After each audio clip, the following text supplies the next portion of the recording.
thought I had peeked over the rim of the universe and into the fires of hell itself.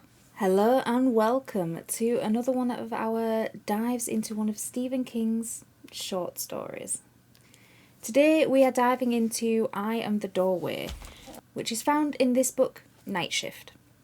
Night Shift is the first collection of Stephen King's short stories and definitely worth a check out. Now, this story first appeared in the March edition of Cavalier magazine in 1971, so you'll be seeing a repetition of events. A lot of Stephen King short stories first appeared in magazines alone before they were scrunched together in a collection. Now, this one is classed more as a science fiction story rather than a horror, and King actually wove real events into this story, but we'll touch on that afterwards. Now, this video will have spoilers, so if you're planning to read this collection or this particular story anytime soon, watch this afterwards because there are spoilers from here on out. So this story opens with the point of view of Arthur, and he is sitting on his front porch with his friend Richard, looking out over the sand dunes towards the sea where they live in retired bliss in Key Caroline, which I'm assuming is Florida. I'm not very good with my American geography. Now, Arthur is telling Richard about a boy who he killed the previous night.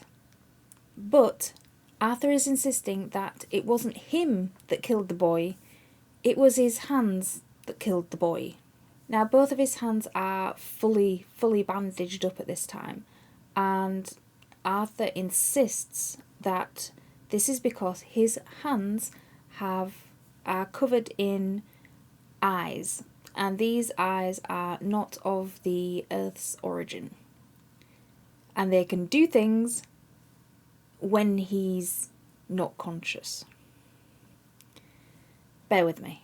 Now, the fly in this story, and the reason why Richard probably doesn't believe him, is one, because it's crackers, and two, because Arthur is dead from the waist down. He has been in a wheelchair for years, and they live in sand dunes. And wheelchairs and sand don't really mix, so how the hell could he have killed somebody, and not only killed them, buried them? Is all in one night. Unless you're a demonic Santa Claus. Nothing happens like that all in one night. And so Richard asks him to repeat the story that is just told to him. But this time from the very, very beginning. From when Arthur went into space. And all throughout this first conversation that we're privy to, Arthur's hands, he keeps thinking, they're so itchy, it's driving him crazy. And then it switches back to 5 years previously, where Arthur and his colleague Corey are going up on a space mission. Just a routine mission to circle the planet Venus and report anything that they find back down to NASA. And the guys that are in charge of this project, Project Zeus, say that they want them to find something. Anything. It could be gold or minerals. Just find something and bring it back. Because in the meantime, the politics around this is that the Senate is... When I say Senate, I always think of Star Wars. But the Senate is debating funding for space missions. And if they bring nothing back, then funding is kaput for the next few years. And of course NASA don't want that. Now, in the entirety of their mission, there is only Corey that went outside the spaceship. Arthur never set foot outside the ship. And Corey only went outside once. And when he came back in, nothing on the technology, nothing on the telemeters blinked or noticed that anything was wrong. And they ended up doing 3 rotations around the planet Venus and found absolutely nothing. It was just blank, desolate. But Arthur says, and he still says, that the planet scared him. That it was like circling a giant haunted house in the middle of deep space. That it looked like a skull that had been picked clean and was just waiting in the dark. I do love King's imagery. It's just amazing. And nothing else happens on this voyage, apart from when they come back down. He says that they caught all their bad luck on the way back because the chute that I'm not up with space travel, I don't know how it works, but it said the chute was fouled on the way back down and it crashed back down to Earth. Corey died immediately and Arthur was paralysed from the waist down. And the whole reason that Arthur retired to Key Caroline is because he could watch the other space rockets take off. Which for an ex-astronaut, yeah, I believe it. It could be something that they want to see. Now, when Arthur finishes telling this story, Richard, of course, asks the question that I think we'd all ask in that situation. Well, show me your hands, let me see them, without the bandages on.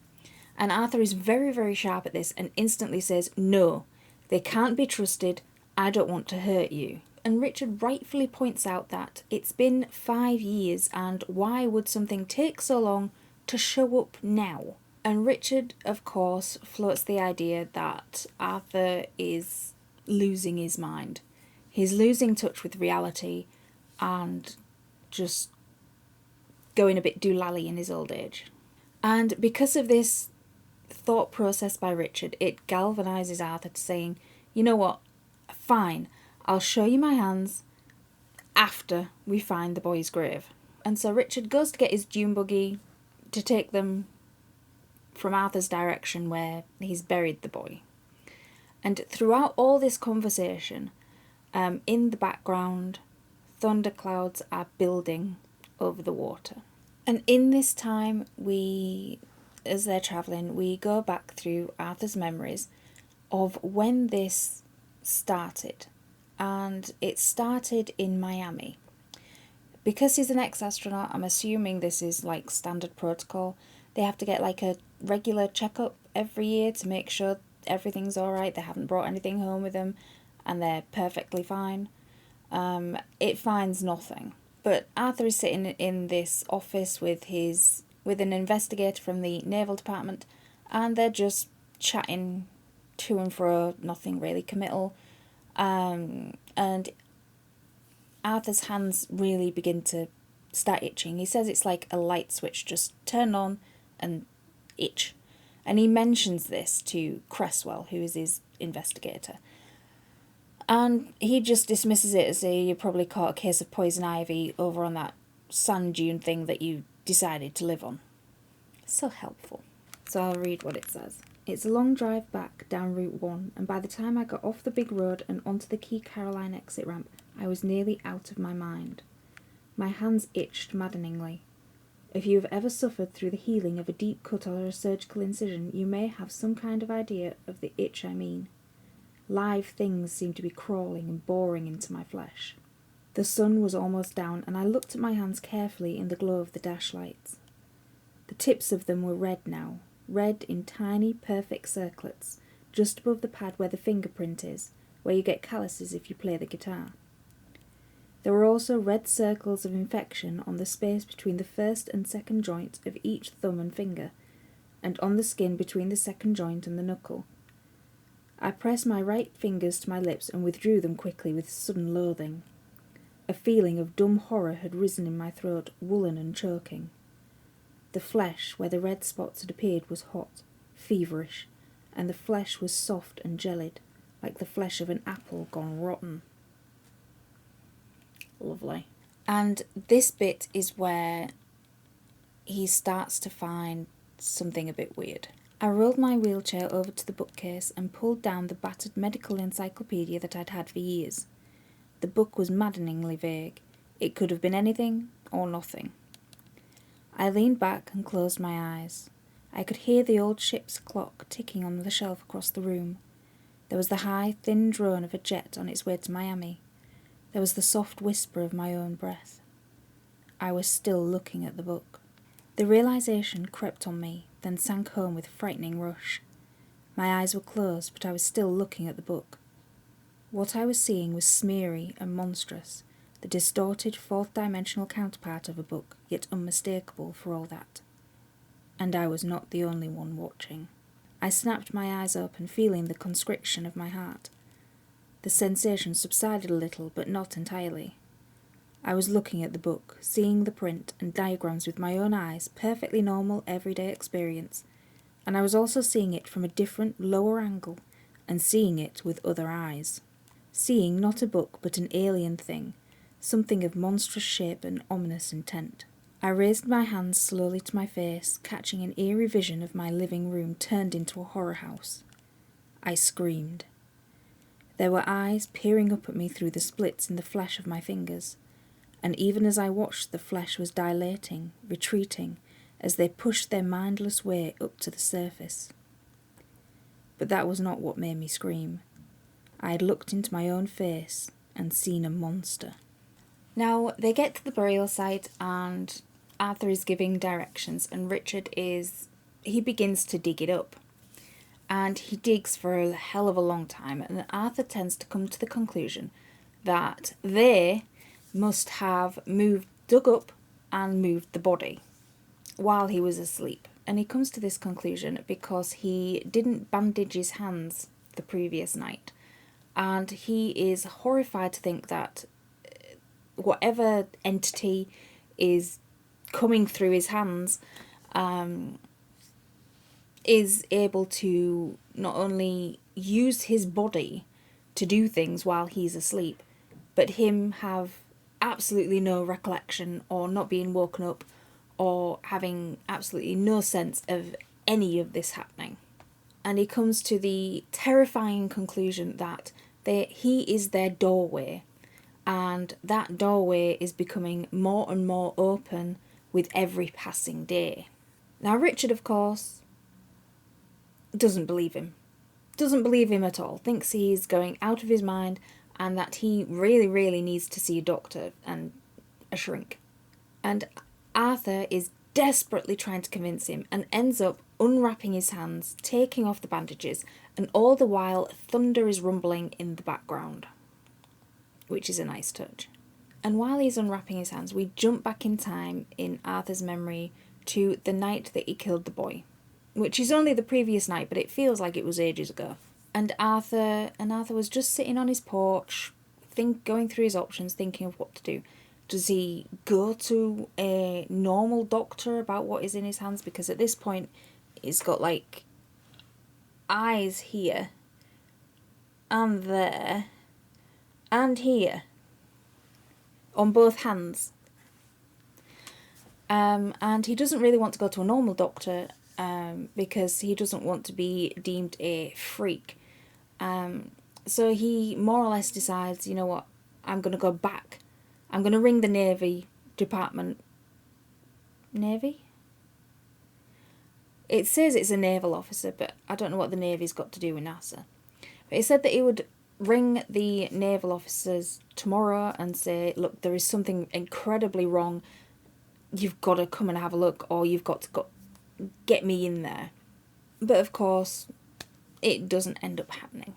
And he begins to feel their emotions somehow, sort of like he's looking at the world through two different consciousnesses. Like in one is his conscious, it's like the world is just as it would seem, as it would look to any other human on the planet, and then sort of like in the, not exactly the back of his mind, but sort of a different thought process stream, it's just blind hatred of the entire world, everything that is in his home, everything he sees, every person. And he begins to be aware that he finds himself holding up random objects, like having blackouts. Like he'll be standing in front of something for no reason. He'll be holding something up to his hands for no apparent reason except what looks like to show them it. Now just take a minute to think of everything you do with your hands and imagine what you would do if you could suddenly see out of them. Doesn't bear thinking about. The evening of the boy's death, he hasn't bandaged his hands, and he's watching the local boy wander around for driftwood, sees him all the time, waves to him, and the hands see him, see the boy. And Arthur feels his mind side slip. And from then he's just a passenger in his own body. The door is fully open. And his body gets out of the chair and shambles towards this boy. Why the boy is just watching this weird dude fucking come at him is... You'd run, wouldn't you? Wouldn't you run? He doesn't really go near him. His hands sort of make this weird motion in the air, and suddenly this boy's head bursts into pieces, just gone. And that's it. Arthur wakes up on his porch hours later, with none the wiser, no idea what happened to the boy or whether it had all been a nightmare. Which of course it wasn't. And now, as soon as Arthur takes off the bandages, shock horror, Richard is horrified. And events go downhill exceptionally fast. Now, Arthur looks at Richard and sees the friend he's known for 5 years or more. He knows him, loves him, and they see a hideous creature. Not even really a creature, just a huge pestilence. And Arthur yells at Richard to run. Which Richard does. He doesn't need any help in that factor. But it's too late. And this time, Arthur is fully conscious for the event. My hands flew over my head in a screaming Orlesque gesture, the fingers reaching to the only familiar thing in this nightmare world, reaching to the clouds. And the clouds answered. There was a huge blue-white streak of lightning that seemed like the end of the world. It struck Richard, it enveloped him. The last thing I remember is the electric stench of ozone and burnt flesh. And then he wakes up back on his porch. It must be hours later, the thunderstorm is no longer there. There is no sign of Richard or the buggy, the body, nothing. The sand is exactly as it was before, and the sea is calm. And Arthur manages to sit up and he looks at his unbandaged hands, and he begins to notice that the structure of them is changing. And so he makes the only decision he can. He makes the decision to end it by whatever means necessary. And so he goes into his house and he gets a good fire burning, and once it's really good and burning away merrily, he dunks both hands in a barrel of kerosene and stuffs them into the flames. And he says the pain was immense and he barely survived. Both of his hands were burnt to a crisp, amputated, I'm assuming. Now, I don't know how he amputates them, because surely, even if he went to do it surgically, somebody would kind of notice that there's eyes in his hands, even if they're burnt and mangled and whatever. But then we switch to the point of view, which is 7 years after this event. And instead of hands, Arthur has hooks instead.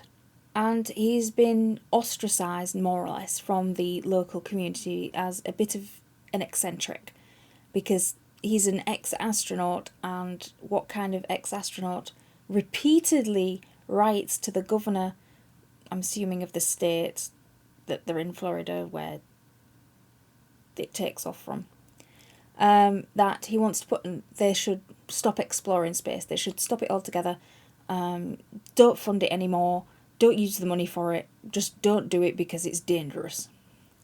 Which of course these crackpots must do all the time.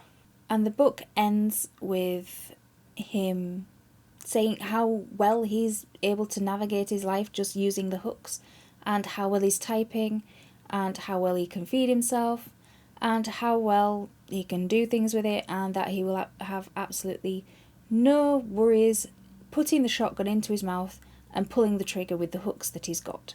Because 3 weeks earlier, after 7 years, he notices that his stomach starts itching, and when he has a look at it, there is a perfect circle of 12 golden eyes just on his stomach. And that is where this one ends. And for me, this is the least favourite in this collection. It's probably because I don't really do well with sci-fi. It's really not my kind of thing at all. I keep trying, but I haven't actually found a book or a story that I like yet, dealing with like aliens and UFOs, and it just seems a bit beyond for me. Now, one thing I do like in this book, and one of the reasons, in fact probably the main reason I've given it 2 stars instead of just 1, is I liked the build-up of the backdrop of the weather in this story. I know, a Brit talking about the weather. It's almost cliche. It brings that more ominous atmosphere as the story builds, and as it gets darker in its tone, then so does the sky. Like, at first you can see the clouds building, you can hear distant rumblings, and then it becomes integral to what happens in the story, primarily to Richard. Now, I said that parts of this were inspired by real life events, and you're probably thinking, well, what the hell, which bit? Because, which bit? And it's the space travel, because I actually had a look. And the manned Venus flyby was in 1967 to 1968. NASA proposal to send 3 astronauts on a flyby mission to Venus in an Apollo-derived spacecraft in 1973 to 1974, using a gravity assist to shorten the return journey to Earth. And during this, it must have been a debate because the general public knew about it. But as this story was, I'm assuming because it was first published in 1971, and because all this was going on, I'm assuming that King was aware of this space travel thing, and something lodged itself in his... He says, I think in one of the introductions to one of the books, and I can't remember which one it was, there's so many, that his mind is like a sieve. Some ideas fall through, things that just are not his genre, and some of the things stick, and this must have been one of the things that stuck. I think most people in the 60s and 70s were really into space travel, a hell of a lot more than they are now, because right now it's like, oh yeah, we go to space, yay. But I think back then it was really, really big. And I'm assuming that's where he got the idea for this. But like I said, I don't particularly like this one. It's not bad writing, as you can tell from the bits that I've read out. It's not bad writing. I just think the story's a bit too out there for me. It's like, what? Really? Aliens? Seriously? But like I said, sci-fi is not my kind of thing at all. I haven't found one that I like. But if you have any recommendations for sci-fi that you think I might like, please list them down below. And, as always, keep reading.